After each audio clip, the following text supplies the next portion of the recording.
Max Verstappen, starting from the pit lane in Brazil, with a brand new power unit and a setup completely rebuilt overnight, was never supposed to reach the podium. But what the world saw that Sunday wasn't just a recovery drive, it was the heart of a champion defying every mathematical and mechanical limit, pushing beyond logic, beyond doubt. How did he turn a humiliating Saturday into one of the most aggressive and perfectly executed comebacks in modern Formula One history? Stay with me, because we're breaking down lap by lap how Verstappen left Red Bull speechless, McLaren worried, and Interlagos trembling after one of the greatest drives of his career. From the very first moment that Max Verstappen rolled out of the pit lane in Sao Paulo, the air around Interlagos felt charged with something different. The Dutchman was not chasing a podium or even points at that stage, he was fighting to save a season that had been slipping through his fingers. After qualifying 16th due to what Red Bull later admitted was a disastrous setup gamble, the team decided overnight to take the ultimate risk, brake park firm, fit a completely new power unit, and start from the pit lane. That decision meant throwing away any grid position but also pressing the reset button on a car that had been undrivable just hours before. As the lights went out, Verstappen sat still, helmet down, waiting for the field to pass.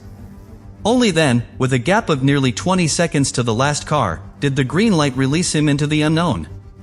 And yet, within just a handful of laps, the radio came alive with a familiar tone: confidence. The RB21, reborn with a fresh Honda engine and a revised floor, suddenly looked balanced, alive, and frighteningly quick.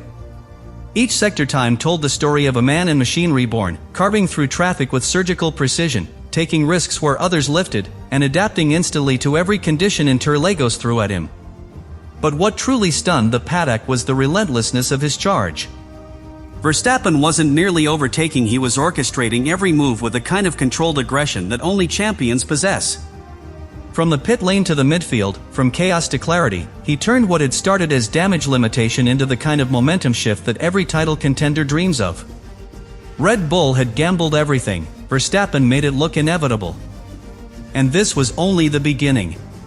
Because what happened next, the puncture, the triple stop strategy, and the breathtaking final laps hunting down two Mercedes, would turn that Sunday into one of the defining chapters of his career. This was the day Max Verstappen reminded the world that even when everything collapses around him, he always finds a way back to the front.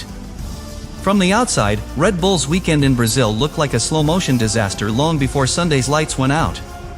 The RB21, normally a masterpiece of balance and efficiency, was unpredictable on every corner of Interlagos. Verstappen described it bluntly over the radio: the car is dancing everywhere. What had been a finely tuned weapon just a week before in Mexico suddenly turned into a nervous, unstable machine that refused to obey his inputs. The data later confirmed that the setup change intended to cure the rear instability only made the front end worse, creating an imbalance that destroyed tire temperature and confidence at once. In qualifying, that problem exploded in full view. Verstappen's elimination in Q1 wasn't a fluke or a miscalculation, it was the result of a car fundamentally at odds with itself. For the first time in his Formula One career, Max was out in the opening session on pure pace. No penalties, no failures, just lack of grip. Inside the Red Bull garage, silence replaced routine chatter. Gianpiero Lambiassi's voice was unusually flat, while engineers stared at monitors trying to find any sign of logic in the numbers. Even Helmut Marko admitted later, "We didn't recognize our own car." That's when the leadership made the call that changed everything: brake park firm.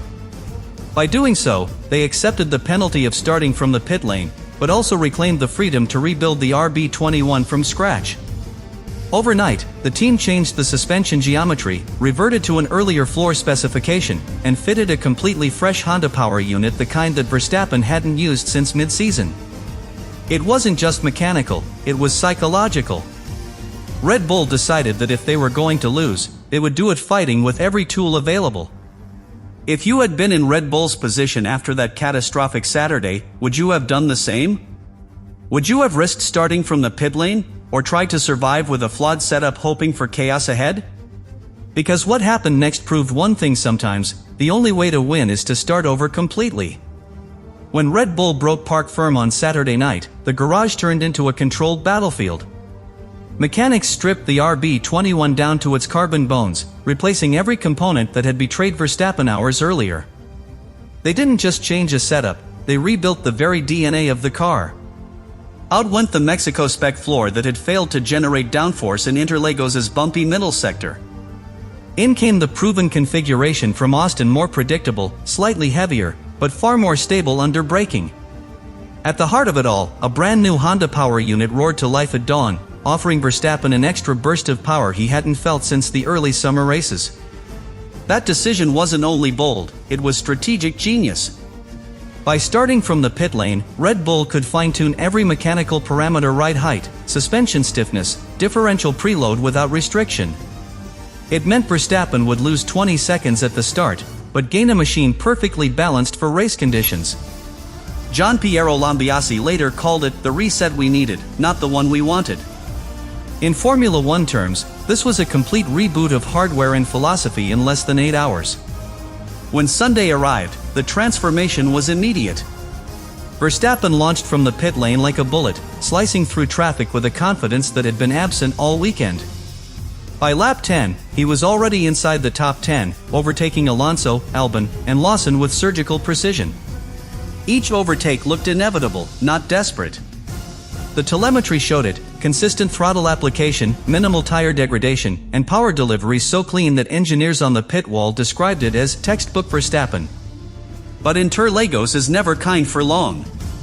On lap 13, a puncture on the front right tire threatened to undo everything. Verstappen dove into the pits, rejoined at the back, and began again starting from zero for the second time. Yet his lap times didn't drop, they improved. The new RB21, lighter on fuel and perfectly balanced, was finally alive. His race engineer told him, "Max, you're the fastest car on track." And this time, it wasn't encouragement, it was fact. Every lap from that point was a demonstration of pure synergy between man and machine. Verstappen wasn't fighting the car anymore, he was dancing with it.